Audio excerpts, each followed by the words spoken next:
News పరిభాషలో అయితే మనం వైరల్ ఫీవర్ అని వింటాం. మూవీస్ పరిభాషలో అయితే మూవీ ఫీవర్, మూవీ మ్యానియా అని వింటాం. అదే పాలిటిక్స్, రాజకీయాలు, ఎలక్షన్స్ టైంలో అయితే ఎలక్షన్ ఫీవర్ అని వింటాం. కానీ ఇప్పుడు ఒక రకమైన కొత్త రకమైన ఫీవర్ ఆంధ్రప్రదేశ్లో వచ్చింది. అది ముఖ్యమంత్రి వైఎస్ జగన్మోహన్ రెడ్డి గారు, అధికార పార్టీ, వైసీపీ ఎమ్మెల్యేలు, మంత్రులు ఫేస్ చేస్తున్న ఫీవర్. అదే షర్మిల ఫీవర్. మొత్తం ఆంధ్రప్రదేశ్ మొత్తం కూడా అధికార పార్టీకి, మంత్రులకి, ఎమ్మెల్యేలకి ఈ ఫీవర్ ఉక్కిరిబిక్కిరి చేస్తోంది.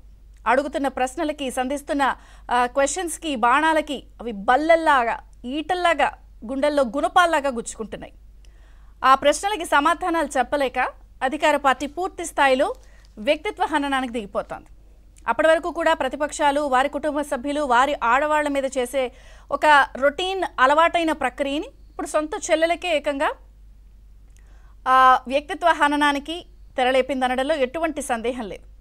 షర్మిల గారు పీసీసీ బాధ్యతలు చేపట్టిన తర్వాత ఆమె ఆ పార్టీకి సంబంధించి ఎలాగైనా సరే పూర్వ వైభవం తీసుకురావాలి, విభజన గాయాలతో రాష్ట్రం నష్టపోయింది అన్న నేపథ్యంలో ప్రజల మనసు గెలుచుకునే విధంగా అధికార పార్టీని టార్గెట్ చేస్తూ ముఖ్యమంత్రి గారి పాలనా వైఫల్యాలనే ఆవిడ టార్గెట్ చేస్తున్నారు. ఆవిడ ఎక్కడా కూడా వ్యక్తిగత విమర్శలకి దిగలేదు, వ్యక్తిగత విషయాల్ని మొదట ప్రస్తావించలేదు.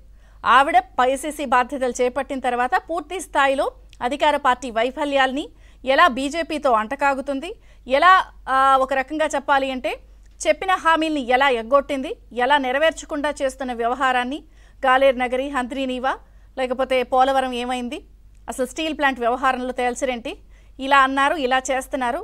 ఇవి ఆవిడ బాధ్యతలు చేపట్టిన తర్వాత అధికార పార్టీని, ముఖ్యమంత్రి జగన్మోహన్ రెడ్డి గారిని, మంత్రుల్ని, ఎమ్మెల్యేలని టార్గెట్ చేస్తూ అడుగుతున్న ప్రశ్నలు. కానీ దానికి అటు నుంచి అధికార పార్టీ నుంచి వస్తున్న సమాధానం వ్యక్తిత్వ హననం.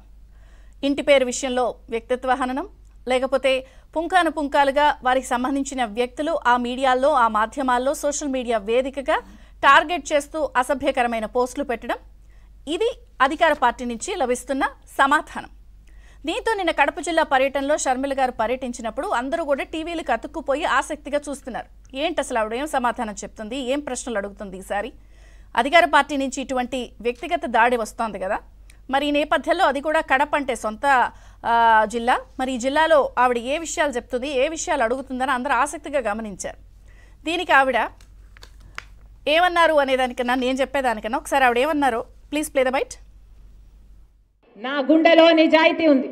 ఆంధ్ర రాష్ట్ర ప్రజలకు వాళ్ళ హక్కులు కల్పించాలని రాజశేఖర్ రెడ్డి బిడ్డ ఈరోజు తన పుట్టినింటిలో ఆంధ్ర రాష్ట్రంలో అడుగుపెట్టింది, నిలబడుతుంది, కొట్లాడుతుంది. ప్రత్యేక హోదా వచ్చేంత వరకు రాజశేఖర్ రెడ్డి బిడ్డ ఇక్కడ నుంచి కదలదు. పోలవరం వచ్చేంత వరకు రాజశేఖర్ రెడ్డి బిడ్డ ఇక్కడ నుంచి కదలదు. మన రాష్ట్రానికి, మన బిడ్డలకు ఉద్యోగాలు రావాలి, మన రాష్ట్రం అభివృద్ధి చెందాలి, అంతవరకు రాజశేఖర్ రెడ్డి బిడ్డ తన పుట్టింటి నుంచి కదలదు. మీ ఇష్టం వచ్చింది చేసుకోండి, ఎంత చేసుకుంటారో చేసుకోండి, ఏం పిక్కుంటారో పిక్కోండి. ఇక్కడ భయపడే వాళ్ళు ఎవ్వరూ లేరు. ఇక్కడ ఉన్నది రాజశేఖర్ రెడ్డి బిడ్డ. ఖబర్దార్, మీ ఇష్టం వచ్చింది చేసుకోండి, ఎంత చేసుకుంటారో చేసుకోండి, ఏం పిక్కుంటారో పిక్కోండి. ఇక్కడ భయపడే వాళ్ళు ఎవ్వరూ లేరు. ఇక్కడ ఉన్నది రాజశేఖర్ రెడ్డి బిడ్డ. ఖబర్దార్. ఇది షర్మిల నేరుగా ముఖ్యమంత్రి జగన్మోహన్ రెడ్డి అన్నకు విసిరిన సవాల్. మీరు ఎంత క్యారెక్టర్ అసాసినేషన్ చేస్తారో, ఏం చేసుకుంటారో చేసుకోండి, ఏం పిక్కుంటారో పిక్కోండి, మీరు నేను అడిగిన దానికి సమాధానం చెప్పి తీరాల్సిందే. ఎవరు ఇక్కడ భయపడేది లేదు. మీలో ఉంది ఒకే రక్తం, నాలో ఉంది ఒకే రక్తం. ఇలా ఏం చేస్తే ఊరుకునేది లేదు.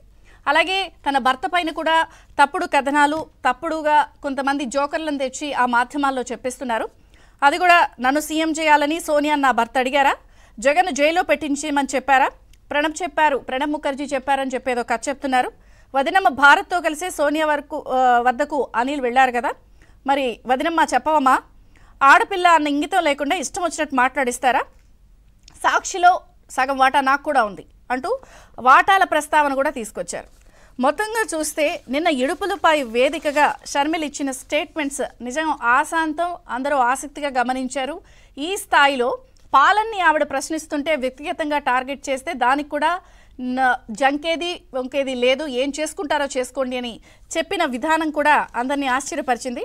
మరొక పక్కన నిన్న ఆసక్తికరమైన అంశం సవాల్కి ప్రతి సవాల్, మాటకి మాట, కౌంటర్కి కౌంటర్తో పాటు షర్మిలతో పాటు సునీత కూడా భేటీ అవ్వడం రాజకీయ ప్రకంపనలు సృష్టిస్తోంది. అంటే ఏంటి భేటీ తర్వాత సునీత ప్రత్యక్షంగా రాజకీయాల్లోకి ఎంట్రీ ఇస్తారా, మరి కడప లోక్సభ నుంచి పోటీ చేస్తారని ఒక ప్రచారం ఉన్న నేపథ్యంలో ఇంకా కన్ఫర్మ్ కాలేదు. మరి ఇంత జరుగుతుంటే, ఇంత తతంగం అవుతూ ఉంటే మరొకసారి మళ్ళీ వైసీపీ నాయకులు, మంత్రులు, ఎమ్మెల్యేలు నోటికి పనిచెప్పారు. యథావిధిగా తమకు అలవాటైన స్టైల్లో మంత్రి అంబటి రాంబాబు వచ్చారు. షర్మిల పిచ్చి పిల్ల, ఓవర్ యాక్షన్ చేస్తుంది, ఏం తెలియదు తనకంటూ ఆయన కౌంటర్ చేశారు. రోజా కూడా షర్మిల వేసుకున్న డ్రెస్ కాంగ్రెస్ది, స్క్రిప్ట్ చంద్రబాబు అంటూ మళ్ళీ ఆవు కథలాగా అసలు ఏం జరిగినా, ప్రపంచంలో ఏ మూల ఏం జరిగినా దానికి అన్నిటికీ లింక్ చంద్రబాబు అని చెప్పే ఒక అలవాటైన స్టైల్ అధికార పార్టీ నుంచి వచ్చే కౌంటర్లో రోజా అదే చెప్పారు. మొత్తానికైతే షర్మిల వ్యాఖ్యలతో అధికార పార్టీలో, ముఖ్యమంత్రిలో ఒక వైరల్ ఫీవర్, భూకంపం, ప్రకంపనలు అలజడి రేగుతోందా? ఎందుకు ఈ స్థాయిలో షర్మిలని అధికార పార్టీ కానీ విని ఎరగని రీతిలో, మునుపెన్నడూ చూడని రీతిలో కాంగ్రెస్ని, షర్మిలని టార్గెట్ చేస్తున్నారు? కేవలం 70-75 రోజులు ఉంది ఏపీ ఎలక్షన్ జరగడానికి. మరి ఈ నేపథ్యంలో రాజకీయం చాలా రసవత్తరంగా జరుగుతోంది. టీడీపీ జనసేన అలయన్స్ వేగంగా దూసుకువెళ్తున్న ఈ టైంలో రేపు ముఖ్యమంత్రి గారు ఢిల్లీ పయనమవుతున్నారు. ఎలక్షన్స్ ముందు ఆయన పర్యటన కూడా ఆసక్తికరంగా ఉంది. ఏం జరుగుతుందనేది అందరూ చూస్తున్నారు. మరొక పక్కన టీడీపీ జనసేన అలయన్స్ నేపథ్యంలో పొత్తు ఉంటుందా ఉండదా, బీజేపీ జాయిన్ అవుతుందా లేదా అన్నది ఒక ఆసక్తి. దీంతో పాటు ఇన్నాళ్ళు ద్విముఖ పోటీ ఉంటుంది టీడీపీ జనసేన, అది 2 పార్టీలా 3 పార్టీలా అనుకుంటున్న టైంలో ఇప్పుడు షర్మిల బాధ్యతలు చేపట్టేది త్రిముఖ పోటీగా మారుతున్న నేపథ్యంలో ఎందుకు అధికార పార్టీ ఈ స్థాయిలో అడుగుతున్న ప్రశ్నలకి టార్గెట్ చేస్తోంది వ్యక్తిగతంగా? అది అభద్రతా భావమా, లేకపోతే సొంత చెల్లెలే చెప్తున్న నిజాలతో ఉలిక్కి పడుతున్నారా? అన్ని అంశాలు చర్చిద్దాం. మనతో పాటు జాయిన్ అయ్యారు ప్రముఖ రాజకీయ విశ్లేషకులు